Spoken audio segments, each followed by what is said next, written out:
Welcome to High Achiever Land. You're here because you love your life, but you also gotta hate it. Here's what you end up doing on the regular and you burn yourself out. Here we go. You ready? Okay, so you make a goal. It could be anything. It could be running a marathon. I don't know, whatever it is, right? You make a goal and then you stress out the whole time as you watch other people achieve it effortlessly and you have to work harder than everyone else. And you see that you have to say you can't hang out with your friends as much. You really gotta prioritize whatever this goal is, right? So you stress out and you're like, oh my gosh, I hope I get it done. I hope I get it done. And then finally you achieve it. Yay, goal achieved. And you feel what? You feel relief. But this is what a high achiever does that bites them in the butt. As soon as you accomplish this goal, within 24 hours, what do? You know. You make another goal. And you just keep going and going and going.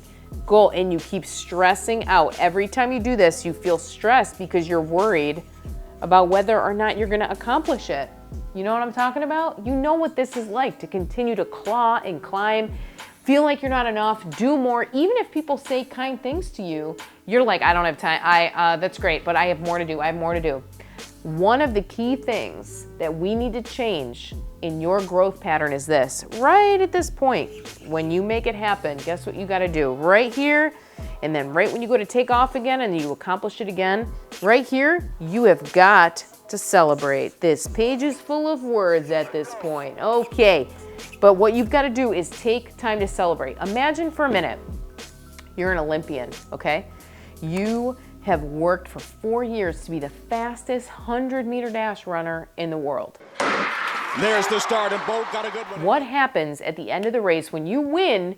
The whole point is that you get to go up on the medal stand and celebrate and take in what you've just accomplished. Rather reminiscent of when Kathy Freeman won the gold medal back in Sydney.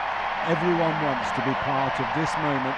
I see high achievers all the time completely skip the medal stand. Do not skip the moment where you stop and celebrate and go, oh my gosh, I did it.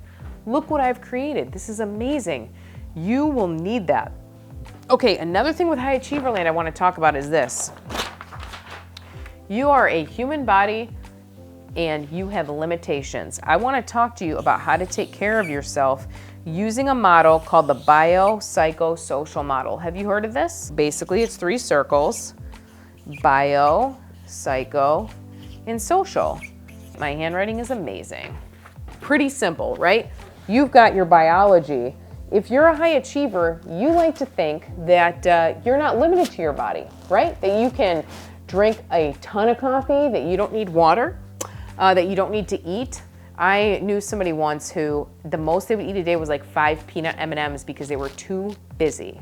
Is that you? Do you limit yourself because you're killing yourself biologically? High achievers, biologically, typically, you're not gonna sleep as much, right? Because you're like, I don't have time for this, I'll sleep when I'm dead. I'm working till 1 and then I'm getting up at 4 before the sun. If you are living that lifestyle, you are going to burn out. High Achiever Land is not fun to live in for long. And this doesn't work. Your biology can't handle it. Your physical body needs sleep every night around 8 hours. It needs H2O. It needs food. You've got to take the time to take care of yourself. Here's a sign, if you're a high achiever, that you're killing yourself. You're so busy that it feels like a luxury to take a bathroom break. Is that you? You know what I'm talking about, right? Let's talk about psycho.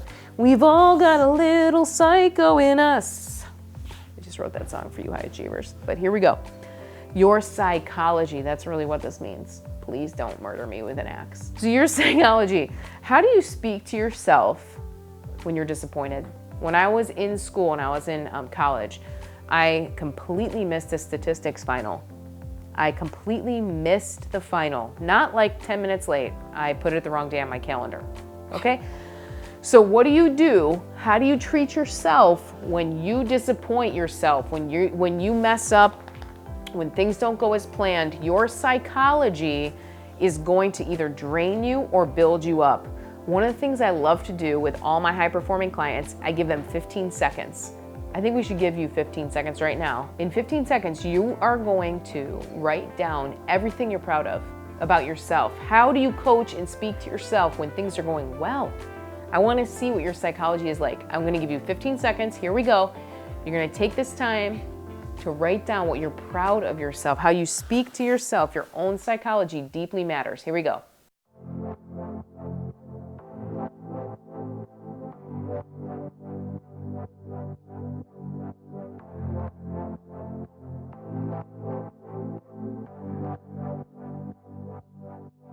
So a high achiever, somebody who's truly successful, who doesn't feel trapped in high achiever land, is able to be kind to themselves even when they fudge it up.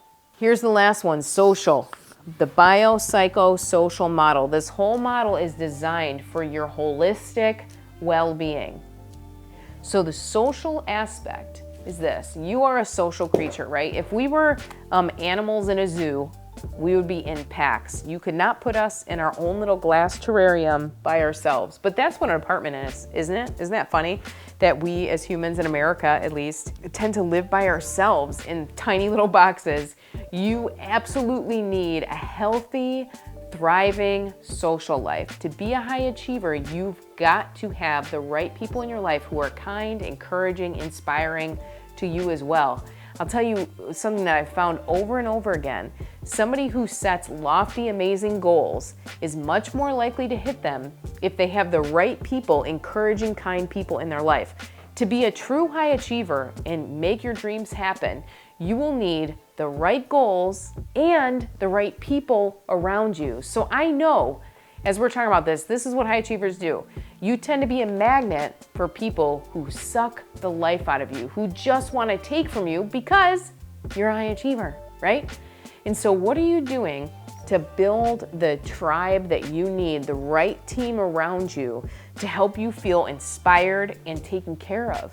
That's your social life. Your social life is not, the people that you put around you, this is not a luxury to have good people around you. It's a necessity.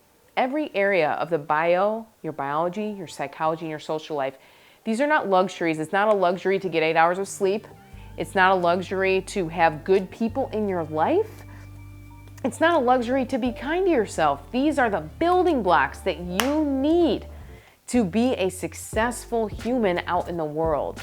Think about today, out of these three areas, your bio, psycho, social, out of those three, which one, when we talked about it, were you like, uh-oh, I'm on the struggle bus with that one. Which area do you want to improve on today? I'm telling you, as a high achiever, as somebody who feels the weight to change the world, to make a difference in people's lives, the most important thing I can do is take care of myself so I can treat other people with the same amount of love and respect. Right down below, I want to hear from you one thing you're going to do different this week to take care of yourself. What's one thing that you could change that would make a big difference in your well-being as a high achiever? We want to hear from you. Like the video, subscribe to my channel. You're going to hear from me every week. We're going to talk about what it takes to be successful and have meaning in your life.